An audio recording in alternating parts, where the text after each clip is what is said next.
And there was two of them. I thought, I have to get them. So it's such a delight to be back again today. So the title of my talk today is, here's my recorder.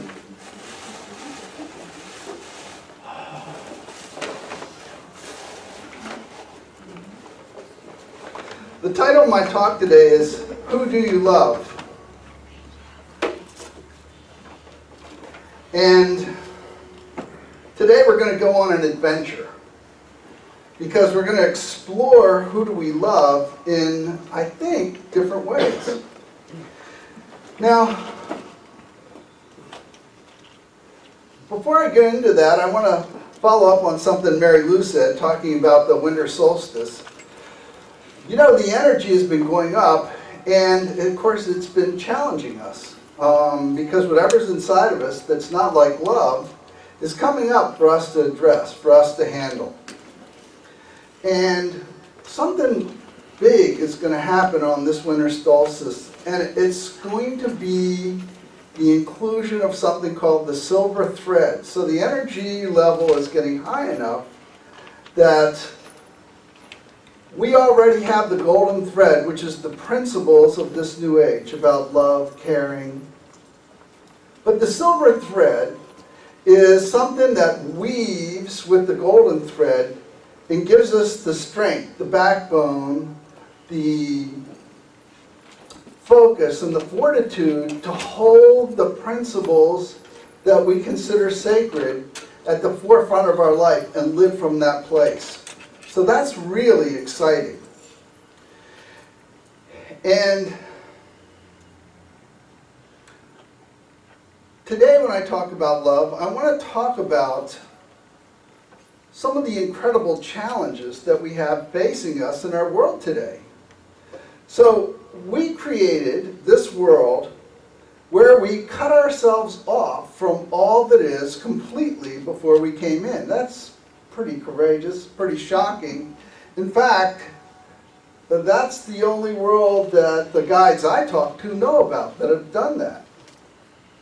And in addition to that, we've created a world where we have 100% free will. Again, the only planet in this galaxy, my guides say in the universe, where there's 100% free will, which means that we can choose to do anything, including enslave ourselves, which we do occasionally. And then the last is that we have the widest range of emotion of any planet in the universe. So, oh my gosh, we picked all the biggest hurdles to jump over. And it's really something that we should applaud ourselves for, because we wanted these tests. We wanted to test our mettle in this kind of environment. Now, around this point, some of us are going, whoa. I had no idea it was going to be that big. I had no idea it was going to be that challenging. But we did it for a reason. We did it because we, as we hold our focus, as we hold the light, become the example to others around us. So, what do we find in our world? So, in addition to all these challenges, we've created a world where our religions stress sin. Our medical profession stresses disease. Our orderly sciences stress the chaotic and accidental theories of creation. Our psychologies stress that men and women are victims of their background.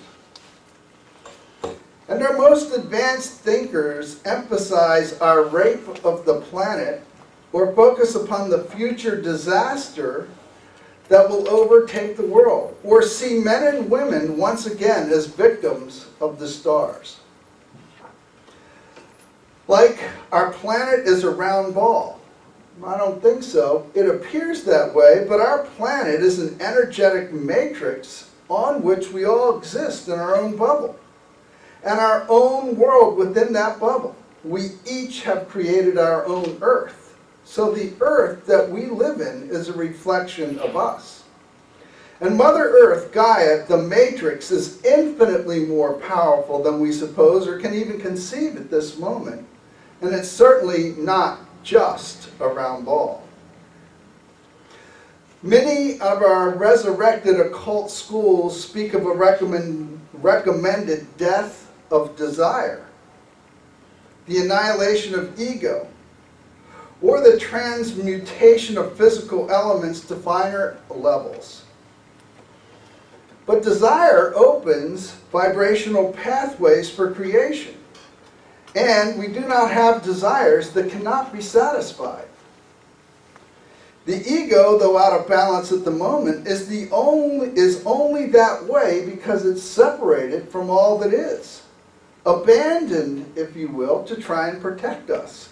So it does its job in overdrive.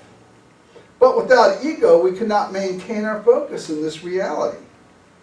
Last, this reality is an end in itself. It does not have to be changed at all.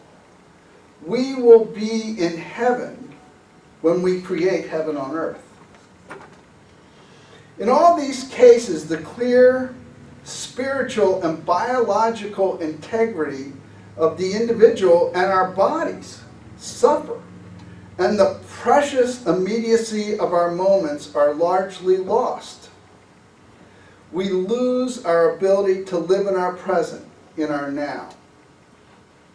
And our bodies have their own consciousness construct, separate from, but similar to, the ego. I call it, O Great One. Some people call it the innate. The Ogo, O Great One, or innate, does not directly connect to the outer world except through our mind. So when we are constantly under threat of some kind, it dramatically inhibits our bodies, our innate, and our natural birthright to heal ourselves and to take care of us. Earth life is seen as murky, a dim translation of greater existence, rather than being portrayed as the unique, creative, living experience that it should be. The body becomes disoriented and sabotaged. The clear lines of communication between spirit and body become cluttered. So is it any wonder we're so stressed, so challenged in this reality? And yet we chose this, and we spent a great deal of time planning this experience, especially choosing to be here during this time of transition, so we can be a light in the world to others by our example. Now, I want to give credit for the inspiration of what I'm about to talk about with respect to love to a YouTube that Reba and I listen to in the mornings. And it's titled, How to Change Others. Yeah, right? Yeah. We have constantly talked about and discussed love, that love is the answer. In fact, in fifth density, we actually give up our free will with respect to love. And this, dear friends, radically alters and changes everything. We do not have nearly as many decisions to make because we're in alignment with love. And even our thought processes are radically changed, and we have far fewer thoughts. And I could easily stand here and spend the rest of this time talking about the positive effects of this kind of alignment. But I'm not. Instead, I'm going to focus on loving our fellow men and women, and what that means, and how it looks or can look in our lives right now. But before I delve into that, I want to go over our power as individuals, because we so easily lose sight of that during this time of transition. It seems that everything in our lives is changing at breakneck speed. And what can we as individuals do? And in many cases, we're not happy with the changes we see. So the question is, how can we make changes? How can we make changes for the positive in our lives, in the lives of friends and family, and in our world? Often we convince ourselves that we are not capable of changing, not capable of changing anything. So, how strong are we? Simply put, one person that knows what they believe is stronger than millions who do not know what they believe, millions who follow others and do not honor their own integrity, their own inner guidance. And this, of course, is why it is so important to ask yourselves, to challenge ourselves, what do I want? So that when questions arise, we know our direction. And since we know our direction, this gives confidence to others, and we become an example to others, not by what we say, but by what we do. So it turns out that one person that knows what they believe is stronger than millions who do not know what they believe. And it also turns out that that is a radical understatement. One person that knows what they believe is stronger than hundreds of millions who do not know what they believe. Just ask Gandhi or Martin Luther or Jesus or Buddha. These are people that knew what they believed and lived it, and changed us all for the better, much better. When we know something, we become the rock on which others build their lives, and one by one the world is changed. So now, in view of what we know about love, let's explore it in the context of how we live our lives now. Remember, in the fifth density, there's no free will about love. We love ourselves and others unconditionally in the same way that all that is loves us. So now we're clear, like Martin Luther King, Jesus, Gandhi, Buddha, that our power is actually staggering. And we are clear that love is our number one priority, and we will be living from the place of love. This is what Gandhi called truth force, love force, soul force. And as we all know, it is the most powerful force in the universe. In fact, at the deepest level, it is the only force in the universe. So once we get in harmony with love, we have aligned ourselves with all that is and all the energy of the universe. Now, as we apply ourselves to other people, it shows up like this. It is our inherent power to see good in others, to see the very best in others, and this is what Jesus was telling us over and over.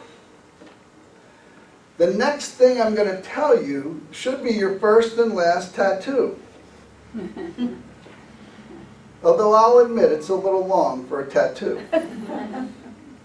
This truth force, love force, soul force is the power in us to change people's hearts and minds by changing the way we see them, by changing the way we observe them.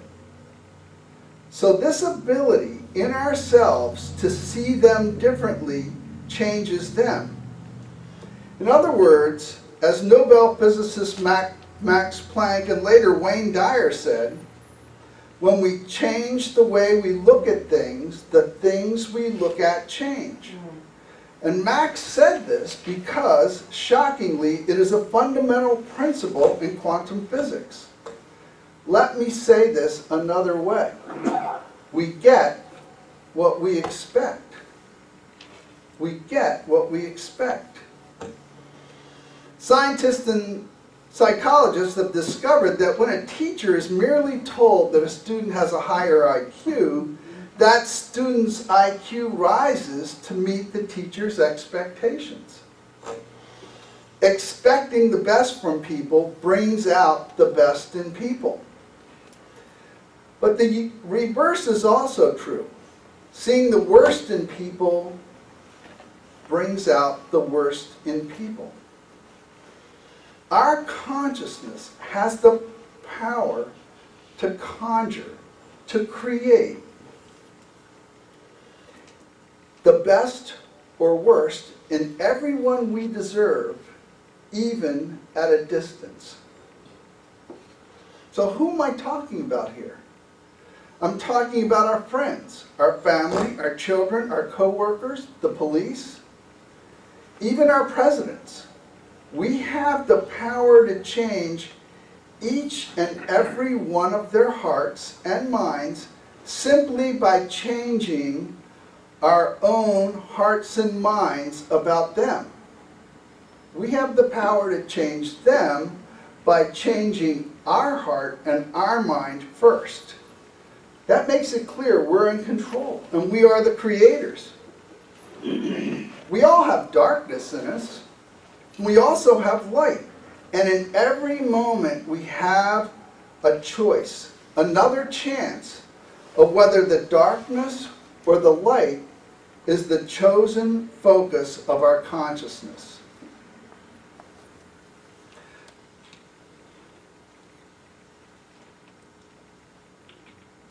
Personally, I've made it clear that I choose to believe in the goodness of man and women, and in the goodness of the world, and in the goodness of the universe and all that is. What we stand witness for in others is strengthened in them by the power of our observation. What we stand witness for in others, in other words, when we stand witness for their good, is strengthened in them by the power of our observation. The question is, what do we intend? Are we consciously setting our intentions? We need to intend to see what we want to see. We need to intend to see what we want to see. And when we set that intention, we will start to see that. And when you do, you need to write it down and pay attention and build on that and see how good that feels and relish that feeling. And now, I think these may be the most important words you'll ever hear. When we look for the worst in someone, when we make them wrong in our mind, when we refuse to see the best in them, we are creating a spiritual assault of the worst kind. For we are testifying against their ability to choose the light. We are standing witness for the darkness in them and strengthening its power over their heart and mind. So I'm going to read this one more time. When we look for the worst in someone, when we make them wrong in our mind, when we refuse to see the best in them, we are committing a spiritual assault of the worst kind. For we are testifying against their ability to choose the light. We are standing witness for the darkness in them and strengthening that power over their heart and mind. If we have ever faced a hostile crowd, a hostile policeman, a hostile lover, we have felt the destructive force of another's contempt for us. I've never felt that from Reba. Even though occasionally she will get distressed with me. Unfortunately for us, there's no shortcuts, because as soon as we start feeling upset, we go, I know this is me, it's not them. So That's its own deterrent built in, you know. I don't want to see another bad thing about me. Thank you very much. So, stand witness for the light in others. The unassailable divine spark forever shines in the hearts of every man and woman and child just waiting to be called forward, and especially at this time of year. When we call on the divine spark in someone, we lend it the strength to prevail in their consciousness, to stand as a beacon, as a guiding light for them and for their lives. The power of our divine witnessing calls forth the truth in other people's minds. It calls forth the love in their hearts. It calls forth the grace and beauty of their souls. Divine witnessing is the most powerful form of nonviolence because it heals the very source of violence. It turns our enemies into friends, even though initially we may have thought they were deplorable and wrong. Reba took a course called Nonviolent Communication. And the man that taught this course was a genius. He was so incredibly brilliant. And he understood what I'm saying here at the very deepest level. And so he was called on to moderate exchanges between couples, between groups, even between nations, Israel and the Arab nation, with great results. It was simply amazing. And he did that by listening to them and understanding as they spoke what was behind their words. What is their unmet need? In a place where we see no light, by this approach we make our own light, because we have driven a stake in the ground and made a vibrational and personal commitment that that's what we stand for. We call upon the divine spark within us, and we invite it to reveal itself to those who oppose us. And in every case, we are first creating the space in our minds for them to show up differently by what we focus on, stand for, stand witness for. The divine spark in our hearts ignites itself in others through the blazing light of our consciousness. Stand witness for that. Strengthen that. Insist upon that. The truth in me calls out to the truth in you. For it is only the truth of love that I stand witness to. It is only that truth of love that I am determined to see. It is only the truth of love that I will testify for. For to condemn you would be to condemn me. We are the same. We are one. And so, I insist on regarding you as true, as good, as wise, as kind. And so it will be, because that is what we all want to see. And remember, every person, in fact, every particle of existence in our bubble that we call the illusion of physical reality, is in fact all that is, and is here because it loves us unconditionally and has agreed to follow our script. Everything in this reality is just reflecting us back to us. Why? So we can see what we believe. In our reality, we know two things. One, we get what we focus on because as God, as all that is, our focus and our energy creates that. And two, in this reality, beliefs rule. And all the good and all the bad we see in our world is a direct reflection of our beliefs. Either our empowering beliefs about ourselves and others, or our limiting beliefs about ourselves and others. Remember, we're not in the Middle Ages, where we would be burned at the stake for our beliefs if others didn't agree with this. We now live in a time when we can change our beliefs. When we change our beliefs for the better, we change the world for the better, and vice versa. When we believe bad things about others, by law of attraction, the universe is going to send us an endless stream of confirmation of those negative beliefs. And when we believe in the good in others, the universe is going to send us an endless stream of confirmation of those positive beliefs. So it's a choice. We get to make it every instant.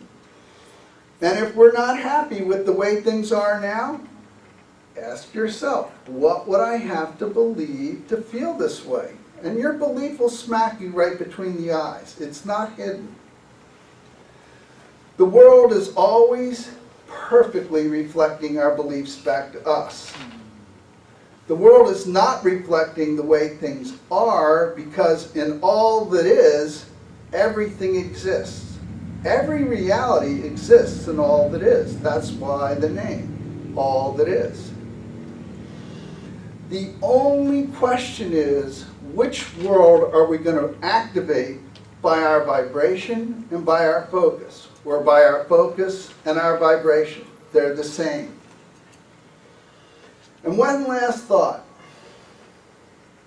Everything I said today is about keeping a positive attitude, and that applies to us as well. Thank you.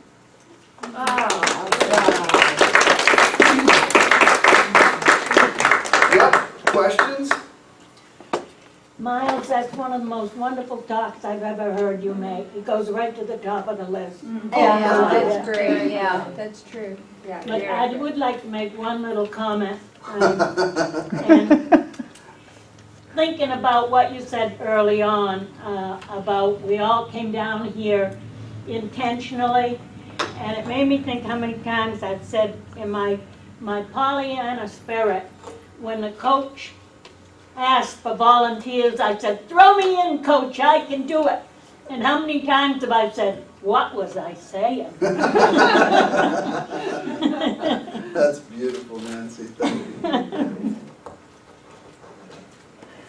you. There's a song like that. And what is it, Scott? Now, put me in, coach. Yeah, right, yeah. Heard it on the radio Yeah, I several knew times. that.